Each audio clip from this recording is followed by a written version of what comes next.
Bismillahirrahmanirrahim and Assalamu alaikum. Welcome to another lecture related to the CCN and chapter number 2 network models. In the last lecture we have understand what is meant by protocol layering, why there is a need of a protocol layering in real life example, and as well as need of protocol layering for the computer communication. We have seen the OSI model.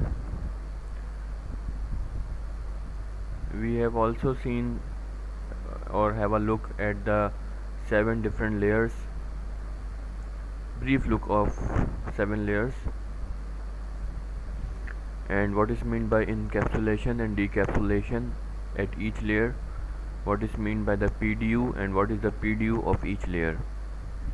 We then in the last lecture seen the TCP IP protocol suite, a very common and important protocol in internet world, transmission control protocol, internet protocol, a set of protocols, and we see the difference between the protocol versus model. OSI was the model, just state the theoretical information regarding the task a node has to perform in order to send information, while protocol is the actual implementation of the theory or the model the OSI describes. So once we compare the OSI with TCP, we come up with the 5 layers as it is shown here. This slide is very useful. It not only comparing the TCP versus OSI, it also showing you the different protocols that works at individual layers. Like at application layer we have these kinds of protocols. These are the protocols, these are the implementations that provides the services of the application layer for the TCP, and application presentation session layer in a combine. Other aspect of this slide is showing the devices. The end devices will work on all the 7 layers, but if you starting from here, this hub or repeater will only work on the physical. Switch can work on data link layer, router can work on network layer, but can also work on the network layer 2 also. We have seen the widespread use of the TCP. A common example, our own PC, you can check the properties of the Ethernet connection. You will find the TCP IP settings. In this lecture we will have a detailed look of these 7 layers, inshallah ta'ala, the brief functions of each layer. So physical layer is basically the last action or last part of the layer. It is basically responsible for the representation of the bits, because if you look here, from the application layer user generate the data, then some action is performed all the way to the physical layer. Now after the physical layer, data has to be transmitted on the medium, and on medium we won't transmit the bits, we transmit the electrical representation of those bits, which we call signals. So representation of the bits is the primary job of the physical layer. In addition to that, the different characteristics, different interfaces, and the medium is also the responsibility of the physical layer. Like what are the ports will be used, what are the connector, like we have seen different cabling in the lab, like coaxial cable, twisted pair, each have their own connectors, each have their own repeaterless distance, each have their own interfaces. So these all are comes under the responsibility of the physical layer. Whenever we talk about physical layer, we are basically talking about the cabling, we are talking about the medium, we are talking about the signals. Data rate, how many bits will be transmitted in a second, so that will be defined as a data rate. Synchronization, then the transmitter and receiver must be synchronized. and it must be facilitated by the physical layer. What would be the line configuration, point to point or multi point connection, and topology, and then transmission mode. So these are the basic responsibilities of the physical layer. Here is a pictorial representation of the physical layer. Data is coming from the upper layers and then in the form of bits.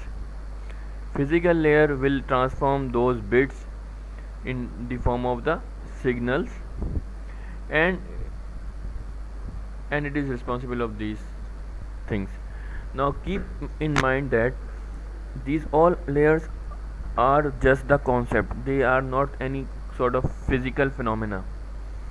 These 7 layers are just the 7 functions, 7 broad responsibility, 7 broad duties of each device who want to communicate over the internet. आपकी अगर कोई device internet पे communicate करना चाहती है तो उसको ये 7 ड्यूटीज़ परफॉर्म करनी होंगी, ठीक है। तो पहली ड्यूटी या पहला एक्शन जो है वो फिज़िकल लेयर का होता है, या यूँ कह लेंगे लास्ट एक्शन फिज़िकल का होता है, जहाँ उसकी रिस्पॉन्सिबिलिटी बिट्स को सिग्नल में तब्दील करना, टोपोलॉजी कौन सी है, किस तरह कनेक्ट हैं, एक्सेस मीडियम क्या यूज़ हो रहा है, एक्सेस मीडिया मेथड कौन सा यूज़ हो रहा है, डेटा रेट क्या है, सिंक्रोनाइजेशन क्या है, ये सारी चीज़ें जो हैं वो फिज़िकल लेयर की रिस्पॉन्सिबिलिटीज़ में आती हैं। इससे ऊपर जाते हैं तो हमारे पास डेटा लिंक लेयर है, बहुत इम्पोर्टेंट लेयर है। Data link layer is responsible for moving the frames from one hop to the another. Now इसका की पॉइंट क्या है कि जो डेटा लिंक लेयर है वो हॉप टू हॉप डिलीवरी के लिए रिस्पॉन्सिबल है ऑफ फ्रेम।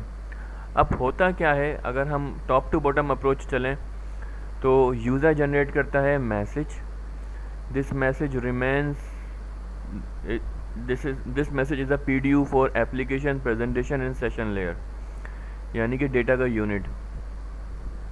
ट्रांसपोर्ट लेयर इस मैसेज को ब्रेक कर देता है इन टर्म्स ऑफ सेगमेंट, यानी कि मैसेज के बहुत सारे सेगमेंट बना देता है। फिर ट्रांसपोर्ट लेयर के बाद आती है नेटवर्क लेयर, और नेटवर्क लेयर इस सेगमेंट को पैकेट कर देता है, यानी कि एक सेगमेंट को भी मज़ीद डिवाइड करके पैकेट्स बना देता है, और अपनी इंफॉर्मेशन जिसको हम हेडर कह रहे हैं वो भी इंक्लूड कर देता है। अब एक पैकेट जो है वो फर्दर नीचे जाता है डेटा लिंक लेयर के पास, और डेटा लिंक लेयर उसको मज़ीद ब्रेक कर देता है इन टर्म्स ऑफ फ्रेम्स। तो बहुत सारे, एक फ्रेम टूट के बहुत सारे फ्रेम्स बन जाता है, और फिर एक फ्रेम में बहुत सारी बिट्स होती हैं, और अगर मैं नीचे से चलूँ तो बहुत सारी बिट्स को हम कंबाइन करेंगे तो एक फ्रेम बनेगा, बहुत सारे फ्रेम को कंबाइन करेंगे तो एक पैकेट बनेगा, बहुत सारे पैकेट को कंबाइन करेंगे तो एक सेगमेंट बनेगा, और बहुत सारे सेगमेंट को कंबाइन करेंगे तो एक मैसेज बन जाएगा। तो data link layer, physical layer की रिस्पॉन्सिबिलिटी क्या थी कि वो बिट्स को देख रहा है, बिट्स कैसे मूव कर रही हैं, बिट्स को मूव करवा रहा है या उनका सिग्नल रिप्रेजेंट करवा रहा है। डेटा लिंक, अच्छा अब आप इससे अंदाज़ा लगाएं कि जो जिम्मेदारियां हैं ना वो ब्रेक कर दी गई हैं। ये बिल्कुल ऐसे ही है कि लेट सपोज़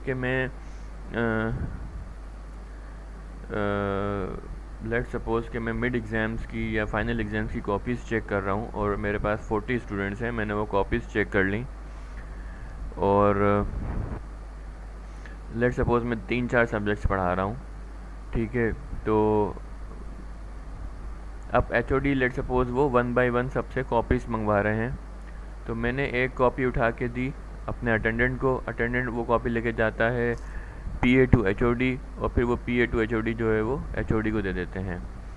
तो अब देखें मेरी रिस्पॉन्सिबिलिटी क्या थी कि भाई सारी कॉपीज़ एहसान के ज़रिए या जो भी मेरा अटेंडेंट है उसके ज़रिए पहुंच जाएं, बट जो मेरा अटेंडेंट है उसकी ज़िम्मेदारी सिर्फ क्या है कि एक कॉपी को ले जाना, एक वक्त में एक कॉपी लेके जाएगा और डिलीवर कर देगा। उसे नहीं पता कि पीछे कितनी कॉपीज़ हैं, लेकिन मुझे पता है कि भाई मेरे पास तो 40 कॉपीज़ हैं, ठीक है। इसी तरीके से HOD जो हैं वो तमाम टीचर से ये कॉपीज़ मंगवा रहे हैं, तो उन्हें पता है कि भाई लेट सपोज़ 10 सब्जेक्ट्स हैं और 10 में 40 स्टूडेंट्स हैं, तो मेरे पास ये 400 कॉपीज़ आनी चाहिए इस तरह, ठीक है। तो जैसे जैसे आप ऊपर लेयर पे जाते हैं तो उसकी जो है वो रिस्पॉन्सिबिलिटी कह लें या उसका जो इंफॉर्मेशन का जो फुटप्रिंट है वो बढ़ता रहता है। फिजिकल लेयर सिर्फ बिट की रिस्पॉन्सिबिलिटी दी कि बिट को मूव कराएगा। अब डेटा लिंक लेयर जो है वो फ्रेम लेवल पे काम कर रहा है, ठीक है। अच्छा, एक फ्रेम में बहुत सारी बिट्स होती हैं, लेकिन दूसरी चीज़ क्या है कि इसकी रिस्पॉन्सिबिलिटी क्या है, एक हॉप से दूसरे हॉप, यानी कि एक नोड से दूसरे नोड तक की जिम्मेदारी है। यानी कि लेट सपोज एक स्विच से दूसरे स्विच, एक कंप्यूटर से स्विच तक, स्विच से दूसरे स्विच तक, यानी कि इसको कहते हैं हॉप टू हॉप डिलीवरी। तो ये कुछ मेन काम करता है डेटा लिंक लेयर, जैसे कि फ्रेमिंग कहते हैं बिट्स को कंबाइन करके फ्रेम बनाना या पैकेट को तोड़ के फ्रेम बना देना। दूसरा बहुत इंपॉर्टेंट काम क्या है कि जब ये फ्रेमिंग करता है, यानी कि अगर बात करें कि नेटवर्क लेयर ने इसको एक मैसेज भेजा या पैकेट भेजा, तो ये उस पैकेट को ब्रेक करेगा इन टर्म्स ऑफ फ्रेम्स, ठीक है। ब्रेक करने के बाद क्या, जब फ्रेम बनाएगा तो हर फ्रेम के साथ उसका फिजिकल एड्रेस, यानी कि उस डिवाइस का, जिस डिवाइस ने इसको जनरेट किया है उसका ये मैक एड्रेस भी उसके साथ लगा देगा। If the frames are to be distributed to the different system on the same network, header will contain the MAC address of the receiving system। ये कह रहा है कि अगर जो है आपके नेटवर्क के अंदर बहुत सारे सिस्टम्स हैं और वो एक स्विच से कनेक्ट हैं, लेट सपोज सिस्टम ए जो है वो एक मैसेज भेज रहा है सिस्टम बी को, और सिस्टम बी भी जो है वो उसी नेटवर्क का हिस्सा है, तो जो डेस्टिनेशन मैक एड्रेस होगा वो उस सिस्टम का मैक एड्रेस होगा, ठीक है जनाब। लेकिन अगर फ्रेम या मैसेज भेजा जा रहा है एक ऐसे सिस्टम को जो कि उस सिस्टम का हिस्सा नहीं है, मिसाल के तौर पे मेरे नेटवर्क में 10 पीसी हैं, तो पीसी 1 जो है वो लेट सपोज याहू ओपन करना चाह रहा है, तो याहू के लिए जो मैसेज रिक्वेस्ट जनरेट होगी उसकी जो डेस्टिनेशन है वो मेरे नेटवर्क पे नहीं है, वो सर्वर मेरे नेटवर्क पे नहीं है। इन दैट सिनेरियो जो मैक एड्रेस होगा इस पैकेट का या इस मैसेज का या इस फ्रेम का, वो स्विच या राउटर का मैक एड्रेस होगा जिससे मेरा नेट कंप्यूटर कनेक्ट है। क्योंकि मेरे पास एंड सिस्टम का मैक एड्रेस तो मौजूद नहीं है, तो मेरा सिस्टम क्या करेगा, जो डेस्टिनेशन एड्रेस है वो किसका लगाएगा, अपने नेक्स्ट हॉप का लगा देगा बस, कि भाई स्विच साहब, राउटर साहब, ये मैसेज है, ठीक है, और ये अब आपकी ज़िम्मेदारी है कि जो है ना इसको आगे पहुंचाएं, ठीक है। तो पीसी जो है उस पर जो नेटवर्क जो डेटा लिंक लेयर होगी वो डेस्टिनेशन एड्रेस किसकी लगाएगी, वो नेक्स्ट हॉप की लगा देगी।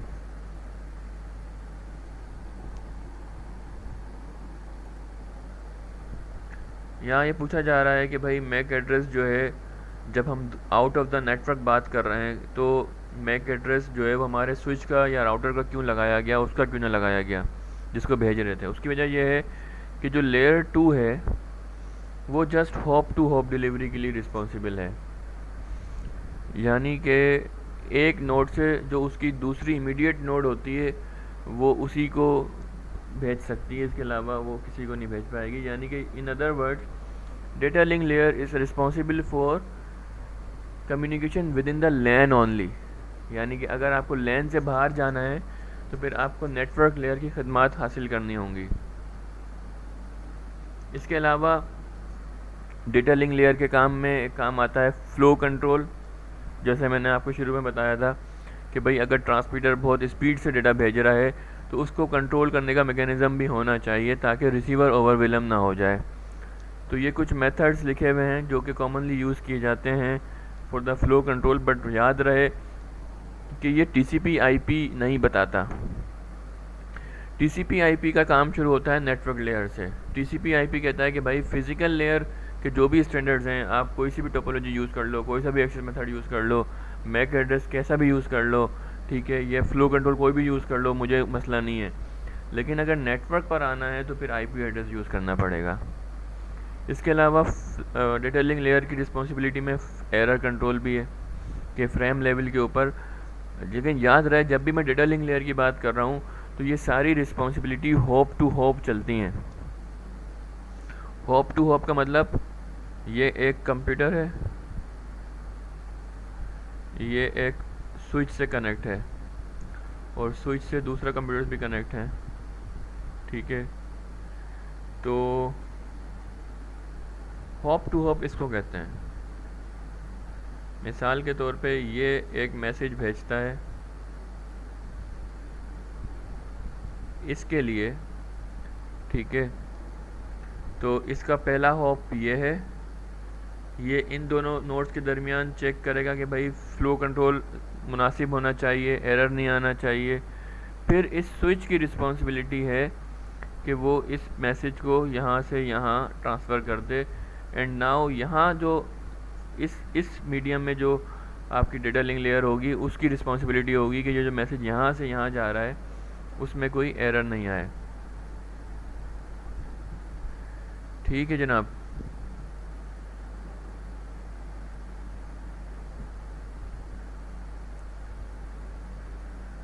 एक्सेस कंट्रोल भी डेटा लिंक लेयर ही देख रही होती है, जैसे कि मैंने आपको लैब में बताया था कि what is mean by access control, यानी कि जो मीडियम है उसको कब एक्सेस करना है कि कोलिजन नहीं आए। तो ये रिस्पॉन्सिबिलिटी भी आपकी डेटा लिंक लेयर की। अब आप देखें कि इसको जो डेटा रिसीव हो रहा है वो नेटवर्क लेयर से हो रहा है इन टर्म्स ऑफ पैकेट। इसने उस पैकेट को फर्दर ब्रेक कर दिया, ठीक है, और क्या किया, डेटा के साथ ये कंट्रोल इन्फॉर्मेशन ऐड करी यहाँ से भी, यानी कि हेडर भी लगाया और ट्रेलर भी लगाया, और ये पूरा जो है वो एक फ्रेम बन गया। यानी कि अब frame is basically equals to data plus header and trailer, ठीक है। और ये डेटा उसको कहाँ से मिला, उसको पैकेट से मिला। उसने एक पैकेट को बहुत सारे फ्रेम्स में तोड़ दिया और आगे फिर फिजिकल लेयर को भेज दिया, और फिजिकल लेयर ने उसको बिट्स में कन्वर्ट करके उसका सिग्नल बना के आगे ट्रांसमिट कर दिया। डेटा लिंक लेयर पे आपका स्विच काम कर रहा होता है, this is a symbolic representation of the switch. आपका नेटवर्क इंटरफेस कार्ड काम कर रहा होता है, ईथरनेट कार्ड, या आपका वायरलेस लैन का कार्ड काम कर रहा होता है। यानी कि ये एग्जांपल्स हैं कि जो कि डेटा लिंक लेयर की रिस्पॉन्सिबिलिटीज़ फुलफ़िल कर रही होती हैं। क्या क्या रिस्पॉन्सिबिलिटीज़ हैं मोटी मोटी, एक तो भाई मैक एड्रेस लगाना हर फ्रेम के साथ, हर फ्रेम के साथ मैक एड्रेस लगेगा, याद रहे हर फ्रेम के साथ। ये बिल्कुल वैसे ही है कि मैं 40 कॉपीज़ स्टूडेंट्स की दे रहा हूँ एहसान को, तो मैं एहसान को हर कॉपी पे बता रहा हूँ कि भाई ये कॉपी मैं भेज रहा हूँ और ये HOD के PA को आप देकर आ जाओ बस, ठीक है। तो हर कॉपी के ऊपर सोर्स और डेस्टिनेशन एड्रेस आ रहा है। नेटवर्क लेयर जो है is responsible for source to destination delivery. अब नेटवर्क लेयर इज़ लाइक उसकी रिस्पॉन्सिबिलिटी मज़ीद बढ़ गई, उसका स्कोप ऑफ वर्क और बढ़ गया। डेटा लिंक लेयर रिस्पॉन्सिबल था नेबर कम्युनिकेशन, लाइक कि एक नोड से दूसरे नोड, लेकिन ज़रूरी नहीं कि जो दूसरी नोड है वो आपकी अल्टीमेट डेस्टिनेशन भी हो। Network layer on the other end is responsible for complete source to destination delivery, यानी कि जिसने डेटा जनरेट किया था, जैसे कि PC1 ने डेटा जनरेट किया था और याहू सर्वर तक उसको जाना था, तो नेटवर्क लेयर की रिस्पॉन्सिबिलिटी है हर नोड के ऊपर कि वो ये मेक श्योर करे कि वही जो PC1 ने डेटा भेजा था वो याहू के सर्वर तक पहुंच गया या नहीं पहुंचा। डेटा लिंक लेयर की क्या रिस्पॉन्सिबिलिटी थी कि भाई इस नोड से निकल जाए और अगली नोड तक पहुंच जाए। जैसे कि आप मिसाल के तौर पे जो है वो लाहौर जा रहे हैं तो डिफरेंट स्टेशंस आ रहे हैं, ठीक है। तो लेट सपोज आप डायवो में जा रहे हैं और डायवो में जो कंडक्टर है, लेट सपोज वो हर स्टॉप पे चेंज हो जाता है, ठीक है। तो जो कराची से आपको कंडक्टर मिला उसकी रिस्पॉन्सिबिलिटी थी कि भाई आपको सर्विस प्रोवाइड करे अप टू हैदराबाद पे दूसरा कंडक्टर आ जाएगा और वो आपको जो है वो सर्विस प्रोवाइड करेगा लेट सपोज सक्खर तक। तो एंड सो ऑन, इस तरह यानी कि हर स्टेशन के ऊपर कंडक्टर चेंज हो रहा है और उसकी, यानी कि अब जो हैदराबाद से कराची वाला कंडक्टर था उसकी रिस्पॉन्सिबिलिटी सिर्फ यही थी कि आप लोग साथ खैरियत के साथ और जो भी सर्विसेज आपको चाहिए खाना पीना तो वो आपको within Hyderabad to Karachi मिल जाए, उसके आगे उसकी ड्यूटी नहीं थी। लेकिन जो डायवो का मेन कराची स्टेशन था उसकी रिस्पॉन्सिबिलिटी क्या थी कि भाई आप कम्प्लीटली अच्छी तरीके से सारी सर्विसेज हासिल करते हुए लाहौर तक पहुँचें। तो that's the source to destination delivery responsibility. तो नेटवर्क लेयर की रिस्पॉन्सिबिलिटी ये होती है कि वो पूरा ओवरलुक करता है कि सोर्स से डेस्टिनेशन तक जो है वो एक पैकेट पहुंच जाए, ठीक है। एक पैकेट, याद रहे कि नेटवर्क लेयर की जो रिस्पॉन्सिबिलिटी है सोर्स से डेस्टिनेशन तक की वो पैकेट लेवल की है, और पैकेट लेवल जो है वो आगे डेटा लिंक लेयर उसको फ्रेम में तोड़ देता है और फिर वो फ्रेम टू फ्रेम काम कर रहा होता है। ठीक है जी।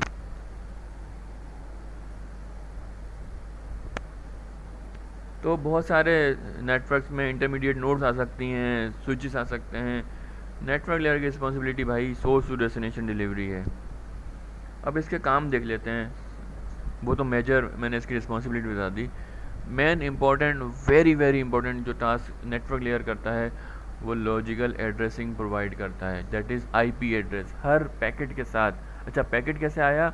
ऊपर जो ट्रांसपोर्ट लेयर थी उसने इसको सेगमेंट दिया था, तो इसने सेगमेंट को डिवाइड किया पैकेट्स के अंदर, क्योंकि देखिए इन्फॉर्मेशन इसलिए ब्रेक की जा रही है ताकि ईजीली मैनेज हो सके और डेटा के एरर के चांसेस कम से कम हो जाएं। तो उसने पैकेट बनाया और हर पैकेट के साथ एक एड्रेस लगा दिया जिसको आईपी एड्रेस बोलते हैं। और याद रहे कि आईपी एड्रेस का जो फॉर्मेट है वो ग्लोबली यूनिक है या सेम फॉर्मेट यूज़ किया जाता है। Every device on the network will have 32 bit address of IP address.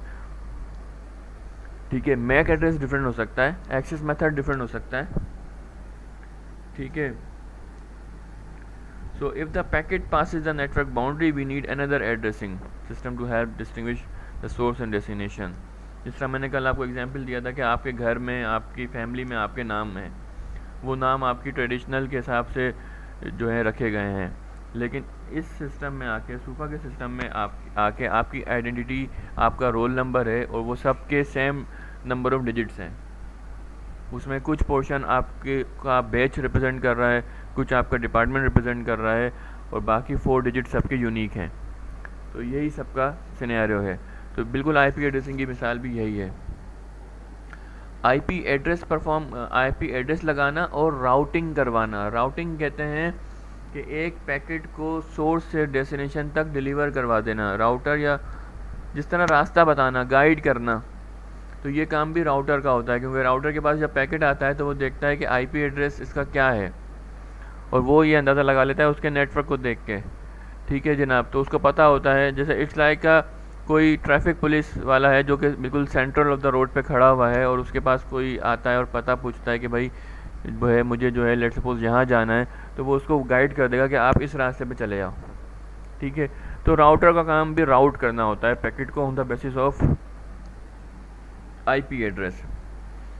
अब ये काम दो तरीके से हो सकता है, स्टैटिक राउटिंग या डायनामिक राउटिंग। स्टैटिक राउटिंग का मतलब ये होता है कि जो नेटवर्क का एडमिनिस्ट्रेटर है वो हर राउटर के ऊपर जाके राउट्स डिफाइन कर देगा कि फ़लाँ अगर आपको फ़लाँ यूज़र के पास जाना है तो आपको ये पाथ यूज़ करना होगा, फ़लाँ के पास जाना है तो आपको ये यूज़ करना पड़ेगा। But it could be very tedious if the network size is very large. So dynamic routing क्या होती है कि router will learn from their neighbour routers. इसकी मिसाल ऐसी है कि आप एक एरिया में जाते हो, नए शिफ्ट होते हो, तो आपको नहीं पता कि मिल्क शॉप कहाँ है, आपको नहीं पता बार्बर शॉप कहाँ है, आपको नहीं पता कि भाई सब्ज़ी कहाँ से मिलेगी, गोश्त कहाँ से मिलेगा। आप क्या करते हो, आप लर्न करते हो, एक्सपीरियंस करते हो कि हो सकता है आप लोगों से पूछ लो, हो सकता है आप खुद निकलो। तो दैट्स द डायनामिक राउटिंग, जिसमें राउटर को पहले से कॉन्फ़िगर नहीं किया जाता कि भाई फ़लाँ जगह जाना है तो ये रास्ता लेना है, बल्कि वो अपने पड़ोसी राउटर से ये चीज़ सीखता है। इट्स लाइक दो दोस्त हैं, अहमद और वकास, और वकास के भी 3 दोस्त हैं और अहमद के भी कोई 3 डिफरेंट दोस्त हैं। लेट्स सपोज उस्मान जो है वो अहमद का दोस्त है और रज़ा जो है वो वकास का दोस्त है। ठीक है, तो वकास अपनी इन्फॉर्मेशन जो है ना वो अहमद से शेयर कर देगा कि भाई मैं ये इन 3 दोस्तों को जानता हूँ। रज़ा लेट्स सपोज पुलिस में काम करता है, तो जब भी अहमद को काम पड़ेगा पुलिस का तो वो वकास से रब्ता कर लेगा। ठीक है, ताकि वकास उसको रज़ा तक पहुंचा दे। इसकी मिसाल ऐसी है डायनामिक राउटिंग की कि जो राउटर्स हैं वो अपना अपना टेबल ऑफ राउटिंग वो शेयर कर देते हैं। इसकी स्टोरी शुरू कैसे होती है कि जितने भी सिस्टम राउटर से डायरेक्टली कनेक्ट हैं उनकी इन्फॉर्मेशन राउटर अपने पास रख लेता है कि भाई इनको तो मैं डायरेक्टली जानता हूँ। ठीक है, अब वो जैसे ही ऑन हुआ और बराबर वाला राउटर भी ऑन हुआ, उसने क्या किया, अपनी इन्फॉर्मेशन इससे शेयर कर दी कि भाई मैं ये जो कंप्यूटर्स हैं ये मेरे से डायरेक्टली कनेक्टेड हैं और इस वाले राउटर ने उससे शेयर कर दी। इस तरह ये दोनों राउटर एक दूसरे के नेटवर्क को जान गए कि भाई अगर मुझे फ़लाँ कंप्यूटर के पास जाना है तो ये मेरे पास तो नहीं, हाँ मेरे बराबर वाले राउटर के पास मौजूद है। तो ये होती है डायनामिक राउटिंग। इसकी भी प्रोग्रामिंग करनी पड़ती है, कमांड्स लगानी पड़ती हैं, जिसके बाद फिर राउटर खुद लर्न करना शुरू कर देता है। अच्छा, यहाँ एक बात का ख्याल रखा जाए कि जो राउटर है, यानी कि हम नेटवर्क लेयर की बात कर रहे थे, नेटवर्क लेयर के काम दो बहुत अहम काम है। एक हर पैकेट को आईपी एड्रेस देना और दूसरा राउटिंग जो है ना करवाना, यानी कि पैकेट की मतलब तरीक़ेकार डिसाइड करवा देना जिससे पैकेट जो है अपनी करेक्ट डेस्टिनेशन तक पहुंच जाए।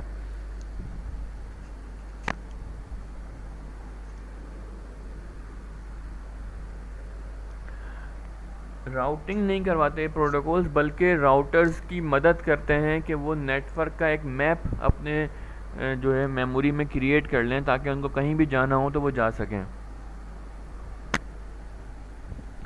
अच्छा जी, ये स्लाइड बहुत इम्पोर्टेंट है। हमने सोर्स टू डेस्टिनेशन डिलीवरी अब समहाउ देख ली है। हमने ये चीज़ देखी है कि जो डेटा लिंक लेयर है वो हॉप टू हॉप डिलीवरी के लिए रिस्पॉन्सिबल होती है और जो नेटवर्क लेयर है वो सोर्स टू डेस्टिनेशन डिलीवरी के लिए रिस्पॉन्सिबल होती है। तो यहाँ यही चीज़ दिखाई जा रही है कि यहाँ पे 3 सिस्टम्स हैं और यहाँ पे भी 3 सिस्टम्स हैं। Let's suppose this source generates a data. तो मामला क्या है कि ये जो सोर्स है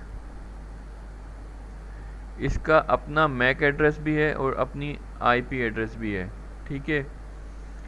यहाँ से लेके यहाँ तक there is a one data link layer. ये देखें, रिस्पॉन्सिबिलिटी की बात हो रही है, यानी कि यहाँ पे जो डेटा जनरेट होगा बेशक उसको यहाँ जाना है, लेकिन जो उसमें मैक एड्रेस डाला जाएगा डेस्टिनेशन का वो इस राउटर का होगा या इस स्विच का होगा। तो सोर्स ये, डेस्टिनेशन ये in terms of MAC address, जो कि कौन कर रहा है, डेटा लिंक लेयर कर रहा है, जिसका काम होप टू होप डिलीवरी था।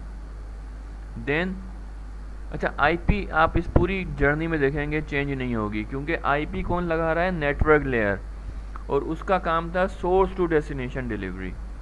यहाँ देखें वही आईपी है, लेकिन हर मौके पे मैक एड्रेस चेंज हो रहा है, यानी कि पहले सोर्स मैक एड्रेस ये था, डेस्टिनेशन मैक एड्रेस ये है, लेकिन जब फ्रेम इसके पास आ गया तो इसने क्या किया, उसका मैक एड्रेस रिमूव किया, अपना MAC address as a source address लगाया और इसका MAC address as a destination MAC address लगा दिया, लेकिन आईपी को नहीं छेड़ा, क्योंकि जो डेटा लिंक लेयर है या जो स्विच है वो आईपी तक नहीं पहुंच सकता। आईपी तक पहुंचने का काम राउटर का है, और आईपी तक क्यों नहीं पहुंच पा रहा, टेक्निकली देखें तो पहुंचता भी है वो। जब इसके पास डेटा आता है जिसमें आईपी होती है और मैक एड्रेस होता है, और वो मैक एड्रेस इसका होता है, तो ये राउटर खुश हो जाता है कि मेरे पास कोई मैसेज आया है, ठीक है, क्योंकि ये मैक एड्रेस देखता है, कहता है हाँ ये तो मेरा ही मैक एड्रेस है। लेकिन जब ये उसकी आईपी रीड करता है तो इसको पता चलता है कि भाई ये जो आईपी एड्रेस है, ऐसा कोई बंदा मेरे पास नहीं है, ऐसा कोई सिस्टम मेरे पास नहीं है जो कि जिसकी आईपी ये हो। तो वो क्या करता है, वो समझ जाता है कि ये मेरे लिए नहीं है, ठीक है। वो ये पैकेट क्या करता है, अपने नेक्स्ट हॉप को फॉरवर्ड कर देता है by replacing the MAC address. वो कहता है शायद मेरा नहीं है, इसका हो, ठीक है। एक बात ये है, या दूसरा ये कि इसने उसको पहले से बता दिया होगा कि भाई अगर तुम्हारे पास ऐसा कोई पैकेट आए तो मेरे पास भेज देना, मैं जानता हूँ, मैं आगे भेज दूँगा, ठीक है, ये भी पॉसिबिलिटी है। तो वो अपना मैक एड्रेस लगा के एज अ सोर्स और डेस्टिनेशन फॉर दैट वो इसको भेज देता है। ये देखता है अच्छा डेस्टिनेशन मैक एड्रेस तो मेरा ही है, ये मेरे लिए होगा। वो इसको ओपन करता है तो आईपी एड्रेस उसको मिलता है, लेकिन आईपी एड्रेस से उसको पता चल जाता है कि ये नेटवर्क मेरे पास नहीं है, हाँ ये राउटर नंबर 3 इसको जानता है, क्योंकि इन तीनों राउटर्स ने एक दूसरे को अपनी अपनी इन्फॉर्मेशन पहले से शेयर की हुई होती है कि हम इसको जानते हैं, अगर ऐसा पैकेट आया तो हमें भेज देना। तो मिसाल के तौर पर ये उसके 3 दोस्त थे जिसकी इन्फॉर्मेशन इसने, इस वाले राउटर ने इसको बताई थी, और इसने इसकी इन्फॉर्मेशन इसको बता दी कि भाई अगर 3 लोगों तक पहुंचना है तो मुझे भेज देना, आ रही बात समझ में? इसी तरीके से इसने इन 3 की इन्फॉर्मेशन इस राउटर ने इनको बताई और इसने इनको बता दी। बहरहाल तो किस्सा मुख्तसर ये कि एंड टू एंड ट्रांसमिशन जो हो रही है फ्रॉम सोर्स टू डेस्टिनेशन, उसमें 2 लेयर्स 2 मुख्तलिफ किरदार अदा कर रही हैं। फ्रेम लेयर की रिस्पॉन्सिबिलिटी होती है एक नोड से दूसरे नोड तक पहुंचा देना, इसलिए वो हर नोड के ऊपर मैक एड्रेस चेंज कर रहा है। जैसे हमने कंडक्टर वाली एग्जांपल की थी कि जो कराची से हैदराबाद कंडक्टर था, उसका सोर्स कराची था और डेस्टिनेशन हैदराबाद, दो कि वो पूरी बस कराची से लाहौर जा रही थी लेकिन वो वहाँ उतर गया, ठीक है। लेकिन जो आईपी एड्रेस है, लेट सपोज ड्राइवर कह लें या जो मेन आपकी बस है, वो उसकी सोर्स कराची है और डेस्टिनेशन लाहौर है, तो IP address through out the journey same रहेगा, लेकिन मैक एड्रेस हर नोड पे चेंज हो जाएगा, क्योंकि जो उसकी रिस्पॉन्सिबिलिटी है वो सिर्फ नेक्स्ट हॉप तक की है। Transport layer on the other hand is responsible for process to process delivery. This is another set of responsibility. अब प्रोसेस टू प्रोसेस डिलीवरी क्या होता है, इसको समझने के लिए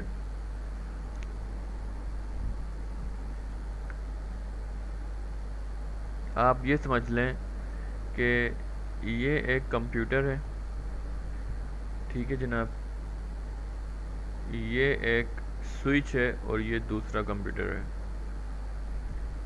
ठीक हो गया।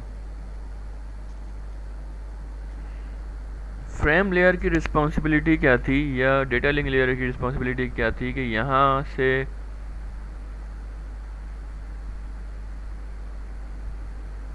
मैसेज को उठा के इस तक पहुँचा दे। इसका जो मैक एड्रेस हो, इसका जो फ्रेम लेयर होगी, इसकी जो डेटा लिंक लेयर होगी, वो इस मैसेज को दोबारा अपडेट करेगा in terms of MAC address और इस तक पहुंचा देगा, ठीक है। ये थी मैक लेयर।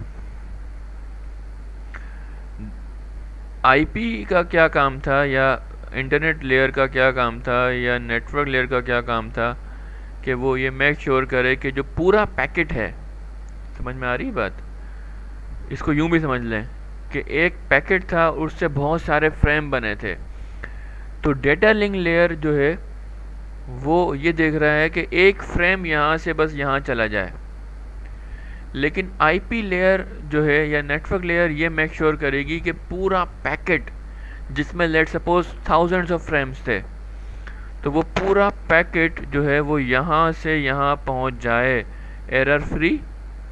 एंड जो हमने करेक्टरिस्टिक्स देखे थे, जो हमने मेयार देखा था नेटवर्क का कि भाई एक्यूरेसी भी होनी चाहिए, टाइमलीनेस भी होनी चाहिए, करेक्टनेस भी होनी चाहिए, सारी बातें, तो ये वो चीज़ें चेक कर रहा है। तो frame means thousands of, sorry packet means thousand of frames. So IP layer या network layer is responsible for source to destination delivery of a single packet and that packet may have a thousands of frame and उन frames की responsibility इस पर है। Packet IP के पास जब वो frames आएंगे तो वो उनको कंबाइन करके एक पैकेट बना लेगा और ये देखेगा कि सारे फ्रेम पहुंच गए। इसने अगर एक पैकेट में 1000 फ्रेम्स रखे थे तो इसकी जो नेटवर्क लेयर है वो ये देखेगी कि भाई 1000 फ्रेम्स मिल गए, ठीक है। अभी तक ट्रांसपोर्ट लेयर नहीं आया।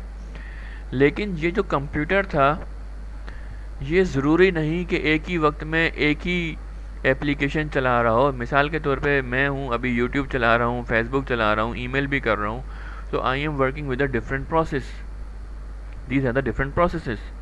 बट मैं जितनी भी कम्युनिकेशन कर रहा हूँ, मेरा सोर्स मैक एड्रेस और मेरी आईपी हर प्रोसेस के लिए सेम है। ये ऐसे ही है कि आपके घर पे ख़त आता है तो उसकी डेस्टिनेशन तो आपका घर था, लेकिन उस घर में अब किस बंदे को देना है, क्योंकि कम्युनिकेशन किससे हो रही है, ये भी ज़रूरी है। तो प्रोसेस से मुराद एप्लीकेशन प्रोग्राम जो कि होस्ट के ऊपर रन हो रहा है, क्योंकि उसी ने ये पैकेट जनरेट करा था, उसी ने ये मैसेज जनरेट किया था, तो इसका रिप्लाई भी उसी मैसेज को, उसी प्रोसेस को मिलना चाहिए। तो ट्रांसपोर्ट लेयर का काम ये होता है कि एक प्रोसेस से दूसरे प्रोसेस तक, अगर इसके वेब सर्वर ने या इसके ब्राउज़र ने एक याहू का वेब सर्वर रिक्वेस्ट किया था तो ये रिक्वेस्ट जाएगी याहू के सर्वर तक और रिस्पॉन्ड मिलेगा और वापस आएगा तो इसको ब्राउज़र पे ही मिलेगा। ठीक है जी, तो जब इसका सर्वर इसको रिस्पॉन्ड करेगा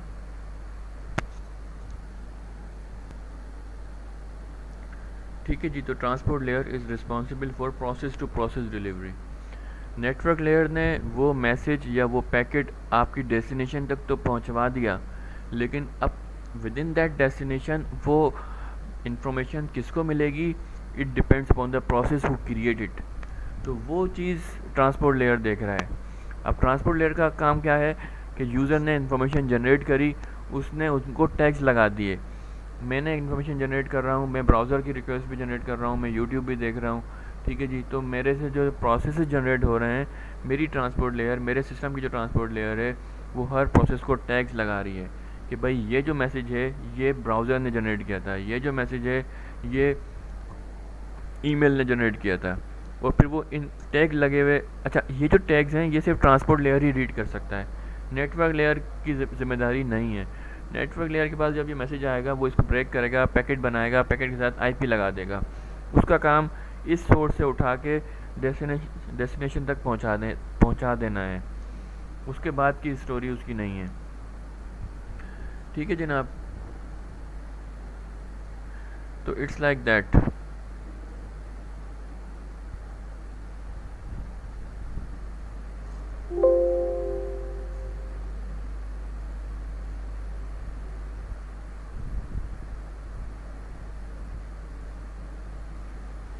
के ऊपर से जो है मैसेज आ रहा है और वो डिफरेंट सेगमेंट्स बन रहे हैं उसके, डिपेंडिंग अपॉन द प्रोसेस, और हर प्रोसेस को वो कोई ना कोई टैग दे रहा है। सर्विस पॉइंट एड्रेसिंग, इसको सर्विस पॉइंट एड्रेसिंग कहते हैं, यानी कि हर प्रोसेस को एक डिफरेंट एड्रेस देना डिपेंडिंग अपॉन द एप्लीकेशन।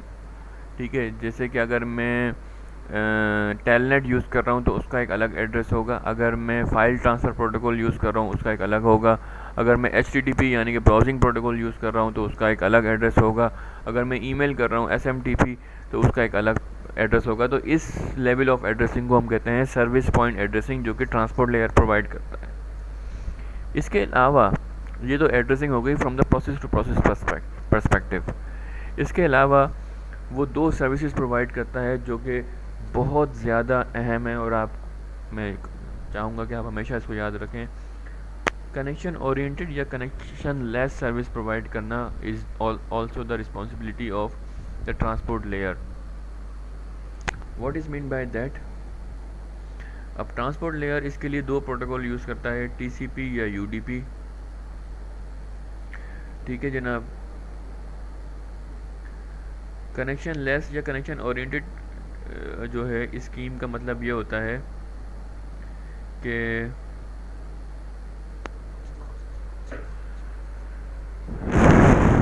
इसकी मिसाल ऐसी है कि आप एक पार्सल बनाते हो, यानी कि आपके पास एक बॉक्स है, बिल्कुल वही एग्जांपल है, बॉक्स है और बॉक्स के अंदर बहुत सारे छोटे पैकेट्स हैं और उन छोटे पैकेट्स में बहुत सारे पेपर्स हैं और उन पेपर्स के ऊपर बहुत सारी लाइंस हैं और उन लाइंस के अंदर बहुत सारे अल्फ़ाबेट्स लिखे हुए हैं। तो ये आप एक बहुत बड़ा डब्बा बन जाता है आपका, और ये आप डब्बा जो है अब आपको सेंड करना है, ट्रांसमिट करना है। तो अब दो तरह की सर्विसेज हैं आपके पास। आप जाते हो पाकिस्तान पोस्ट ऑफिस और आप ये भेज देते हो अल्लाह तवक्कल। लेट्स सपोज आपको जर्मनी ये पार्सल भेजना था, ठीक है। अब वो एक तो देर में भी मिल सकता है, हो सकता है मिले ही नहीं, हो सकता है डैमेज मिले, क्योंकि जो पाकिस्तान पोस्ट सर्विस है, मैं बुराई नहीं कर रहा, लेकिन मैं समझाने की नीयत से आपको बता रहा हूँ कि समहाउ अनरिलायबल है, आपको ट्रैकिंग प्रोवाइड नहीं कर रहा, ठीक है, रिलायबिलिटी प्रोवाइड नहीं कर रहा। इसके बरक्स अगर आप कोई प्राइवेट कोरियर सर्विस यूज़ करेंगे तो आपका जो मैसेज है या आपका जो पार्सल है वो सही सलामत जल्दी विथ ट्रैकिंग ऑप्शन मिल जाएगा रिसीवर को। तो यही दो फीचर्स आपके ट्रांसपोर्ट लेयर के हैं, जिसको वो कहता है कनेक्शन लेस और कनेक्शन ओरिएंटेड। अब कनेक्शन लेस का मतलब ये होता है कि ट्रांसमीटर और रिसीवर के दरमियान कोई सिंक्रोनाइजेशन नहीं होगी, ठीक है। ना ही एरर के ऊपर तवज्जो दी जाएगी कि भाई एरर आएगा नहीं आएगा, ठीक है। बस फास्ट डिलीवरी पे फोकस किया जाएगा कि बस जल्द से जल्द इस डेटा को पहुंचा दिया जाए, फिर भले ही डैमेज हो जाए, मिले ही ना, ठीक है। इसकी कोई ज़िम्मेदारी नहीं है कि मिलेगा नहीं मिलेगा या एरर आएंगे नहीं आएंगे। लेकिन कनेक्शन ओरिएंटेड सर्विसेज जो होती हैं वो ये मेक श्योर करती हैं कि भाई एरर नहीं आए, करेक्ट डेस्टिनेशन को मिले, ठीक है, प्रॉपर ऑर्डर में मिले। ऑर्डर इसलिए बता रहा हूँ आपको कि एक मैसेज था वो सेगमेंट्स में टूटा, सेगमेंट जो है पैकेट में टूटा है, पैकेट जो है वो फ्रेम्स में टूटे, फ्रेम जो है वो बिट्स में टूटे। अब इसका दोबारा ऑर्डर, वही ऑर्डर जो सोर्स ने किया था वही बनाना बहुत ज़रूरी है। तो ये सारे फीचर्स हैं। इसके लिए क्या है कि ये सारे फीचर्स फुलफ़िल करवाने के लिए एक तो डिले भी आ सकता है और दूसरा कॉस्ट क्या है, ओवरहेड बिट्स। आपको ज़्यादा कंट्रोल इन्फॉर्मेशन लगानी पड़ेगी मैसेज के साथ। ये ऐसे ही है कि भाई मैं अगर अपना पार्सल चाहता हूँ कि वो सही सलामत पहुँचे तो मैं एक्स्ट्रा कुशनिंग या एक्स्ट्रा पैकेजिंग उसकी करूँगा ताकि जो है वो डैमेज ना हो। इससे होगा क्या कि मेरे पार्सल का साइज़ बढ़ जाएगा, लेकिन उस पार्सल के अंदर जो एक्चुअल मेरी इन्फॉर्मेशन है या एक्चुअल जो मेरी चीज़ है जिसको मैं ट्रांसफ़र करना चाह रहा हूँ उसका साइज़ छोटा है, लेकिन ओवरऑल पार्सल का साइज़ बढ़ गया, जिसकी वजह से कोरियर सर्विस ने मुझसे ज़्यादा पैसे चार्ज किए। ठीक है जनाब। अच्छा, यहाँ कुछ लाइन हेडिंग्स ग्रीन हुई हैं, ठीक है। तो ग्रीन का मतलब क्या है कि जब transport layer connection oriented service provide करेगा तो वो हर सेगमेंट को एक सीक्वेंस नंबर भी दे देगा ताकि रीऑर्डरिंग करने में आसान हो, ठीक है। फ्लो कंट्रोल भी करेगा ताकि ये है कि रिसीवर ओवरवेलम ना हो जाए, लेकिन दैट टाइम जो फ्लो कंट्रोल होगा वो प्रोसेस टू प्रोसेस लेवल पर होगा। जो data link layer flow control provide कर रहा था वो फ्रेम लेवल के ऊपर था। इसके अलावा एरर कंट्रोल भी देखेगा। लेकिन ये सारे फीचर्स आपको कनेक्शन ओरिएंटेड या टीसीपी में मिलेंगे। यूडीपी अगर आप यूज़ कर रहे हैं जो कि कनेक्शन लेस है तो ये अनरिलायबल है, नॉन रिलायबल है, और यहाँ पे आपको देखें कोई भी सर्विस नहीं मिल रही, बस आपको फास्ट डिलीवरी मिलेगी कि बस आपका मैसेज मिल जाएगा। अगर एरर आता है नहीं मिलता तो इसकी कोई गारंटी नहीं है। तो ये एक पिक्टोरियल रिप्रेजेंटेशन है प्रोसेस टू प्रोसेस डिलीवरी की कि एक कंप्यूटर डिफरेंट प्रोसेसेस यूज़ कर रहा है, ठीक है। तो ट्रांसपोर्ट लेयर का काम एक प्रोसेस से दूसरे प्रोसेस तक इंफॉर्मेशन को डिलीवर कराना, नेटवर्क लेयर का काम सोर्स से डेस्टिनेशन तक डिलीवर कराना, और जो आपकी डेटा लिंक लेयर है उसका काम जो है वो हॉप टू हॉप डिलीवरी करवाना होता है। So that's another pictorial representation of a process to process delivery, जो कि लेयर 4 का काम है कि वो मैसेजिंग कर रहा है, ब्राउजिंग कर रहा है या कोई और एप्लीकेशन यूज़ कर रहा है, तो जो मैसेज है या जो डेटा है वो उस प्रॉपर एप्लीकेशन तक पहुंच जाए।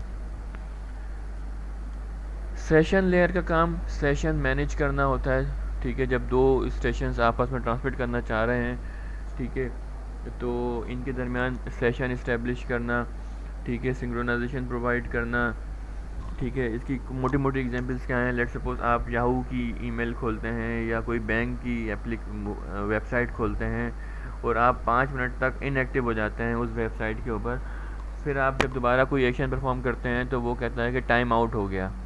दैट्स द सिंक्रोनाइजेशन एरर, यानी कि आपकी जो सेशन लेयर थी सिस्टम की उसने एक सेशन क्रिएट कर लिया था रिसीवर के सेशन लेयर के साथ ताकि रिलायबल इंफॉर्मेशन शेयर की जा सके, लेकिन जब आपने एक्टिवेशन छोड़ दी तो वो सेशन टाइम आउट हो गया।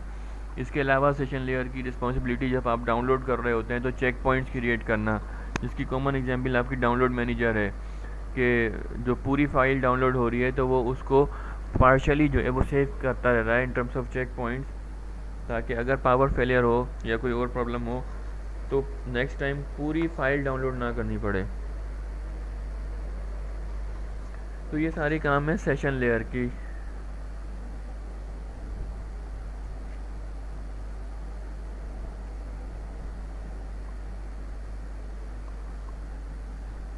यहाँ पे मैंने पीटीसीएल की एग्जांपल दी है। जब मैं पीटीसीएल में था तो जब भी हमारा यूज़र नेटवर्क पे आता था तो उसके सेशन बन जाते हैं। तो यहाँ देखें कि मुख्तलिफ सेशंस क्रिएट हो रहे हैं उसके, ठीक है। उसका टाइम आ रहा है कब से कब तक, कितना डेटा रेट, ठीक है, और कौन सी आईपी वगैरह वगैरह सारी इन्फॉर्मेशन। तो ये सेशन लेयर की रिस्पॉन्सिबिलिटी होती है कि जो सेशन को मैनेज करे, टर्मिनेट कराए और विद इन दैट उसको मैनेज करे in terms of synchronization, check points and security वगैरह वगैरह। Presentation layer on the other hand, as the name suggests, is responsible for the representation of the information कि वो किस format में represent किया जाएगा, यानी कि more specifically talking about the syntax and semantics of the information. ये जितने भी आपके पास प्रोटोकॉल्स हैं, JPG, GIF, ASCII वगैरह, ये सारी जो हैं वो प्रेजेंटेशंस की जो हैं वो फॉर्मेट हैं इंफॉर्मेशन प्रेजेंट करने के। इसकी मिसाल ऐसी है कि आपका सिस्टम है वो एक सेट ऑफ फॉर्मेट में काम कर रहा है, ठीक है।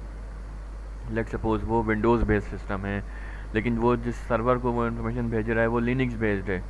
तो जब ये सिंक्रोनाइजेशन करेगा सेशन लेयर के साथ, तो ये मेक श्योर कर लेगा कि भाई इंफॉर्मेशन जो है वो प्रेजेंट की जाए एक ऐसी फॉर्मेट में जो दोनों स्टेशन समझ सकें। Last but not least is the application layer. Now what is mean by application layer? Application layer is responsible to enable the user, चाहे फिर वो ह्यूमन हो या software, to access the network. यानी कि एप्लीकेशन लेयर का काम एक इंटरफेस प्रोवाइड करना होता है ताकि आप नेटवर्क की सर्विसेज को यूज़ कर सकें। सो application layer is a interface between actual application and your network. For example, आप ह्यूमन हैं, आप इंटरनेट यूज़ करना चाहते हैं, तो आप एक ब्राउज़र ओपन करेंगे। तो browser is the actual application जो कि यूज़र यूज़ कर रहा है, ठीक है। और वो यूज़ किसको, इस एप्लीकेशन को यूज़ करते हुए वो क्या चीज़ यूज़ करेगा? इंटरनेट या नेटवर्क, ठीक है। तो application layer is the interface in between this application program and the network. अब आपको कोई चीज़ नज़र आ रही है इसके दरमियान? आपका ब्राउज़र और आपका इंटरनेट, इसके दरमियान क्या है?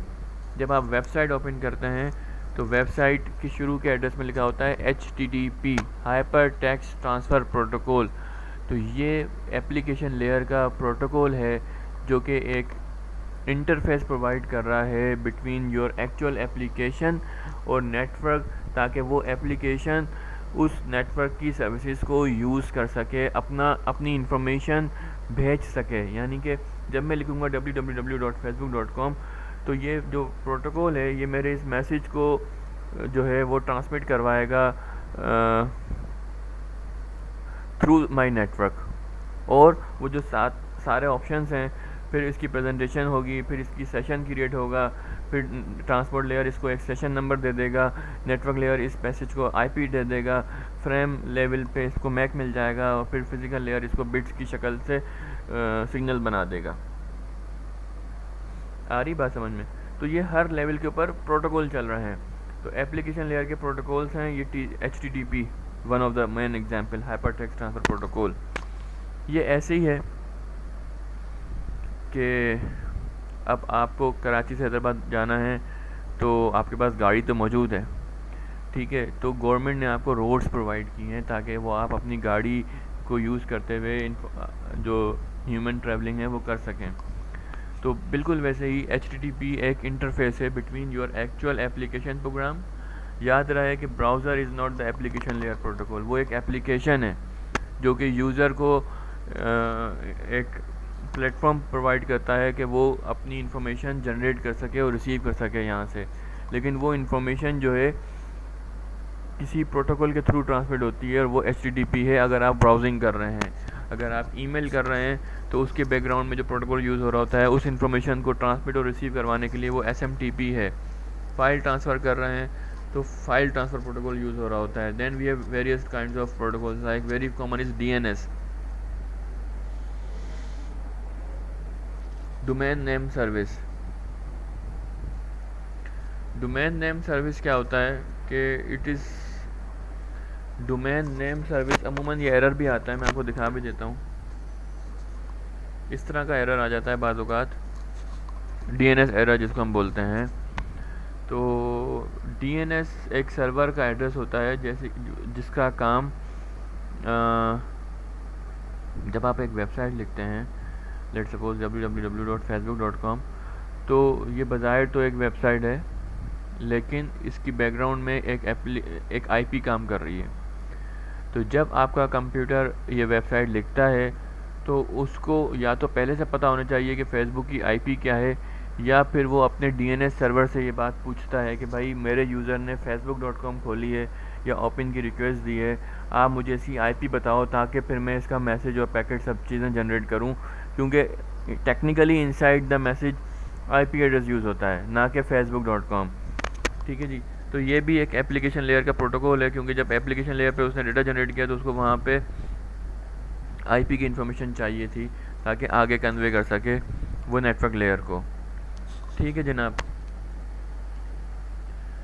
ये एग्जांपल है डीएनएस की। आपका यूज़र है लेट सपोज दिस वन, और वो ओपन करता है ये वेबसाइट, लेकिन उसको इसके आईपी नहीं पता, तो वो अपने डीएनएस सर्वर से पूछता है कि ये जो डोमेन नेम है ये मेरे पास आईपी की डेटाबेस में नहीं है, आपके पास अगर है तो आप बता दें। अगर इसके पास होगा तो ये इसको रिस्पॉन्ड कर देगा, नहीं तो there are chain of DNS servers. ठीक है, इसके पास नहीं होगा तो वह किसी और से पूछ लेगा, इसके पास नहीं होगा तो किसी और से पूछ लेगा। ठीक है, लेकिन लेट सपोज इसके पास है ये इन्फॉर्मेशन कि भाई इस डीएनएस की इस नेम की आईपी क्या है, तो ये उसको येलो से रिस्पॉन्ड करेगा और ये वो इसको भेज देगा। नेक्स्ट टाइम ये इसको सेव रखेगा और डायरेक्टली इस सर्वर तक पहुंच जाएगा directly without the help of the DNS. तो डीएनएस का एड्रेस अगर आपकी आईपी सेटिंग्स में ना हो, या तो ऑटोमेटिकली रख दें या आपको खुद रखना पड़ेगा, अगर ऐसा नहीं है तो फिर वेबसाइट्स ओपन नहीं होंगी। ठीक है जनाब, so that's very much all for today's session. ठीक है, ये एक समरी है फॉर द 7 लेयर्स, उनके क्या क्या काम है ये थोड़ा सा जहन में रखिएगा। ठीक है, ये टीसीपी आईपी के हवाले से जो है वो एक स्लाइड है कि यहाँ पे जो आपको लेयर्स आ रही हैं वो आपकी ओएसआई की लेयर्स आ रही हैं, यहाँ पे जो आपकी लेयर्स आ रही हैं जैसे कि एप्लीकेशन, ट्रांसपोर्ट, फिर नेटवर्क, फिर ये फिज़िकल, ये आपकी टीसीपी की लेयर्स आ रही हैं, और ये जो बीच में आ रहे हैं ये आपके प्रोटोकॉल्स आ रहे हैं जो कि इन लेयर्स के फंक्शंस को इम्प्लीमेंट करते हैं। तो TCP IP is a protocol suite, means it always talk about the protocols that implement the services of each layer, जबकि OSI सिर्फ आपको सर्विसेज बताता है कि भाई ये होगा ये होगा ये होगा। So that's all. इस लेक्चर को अच्छी तरीके से कीजिएगा, इस चैप्टर को अच्छी तरीके से कीजिएगा। That's the base of the CCN। इसके अलावा आपके पास कोई क्यूरी हो, कोई सवाल हो तो आप मुझे ईमेल कर सकते हैं, आप मुझे मैसेज कर सकते हैं, या इंटरेक्टिव सेशन में डिस्कस कर सकते हैं। ओके, अल्लाह हाफिज़।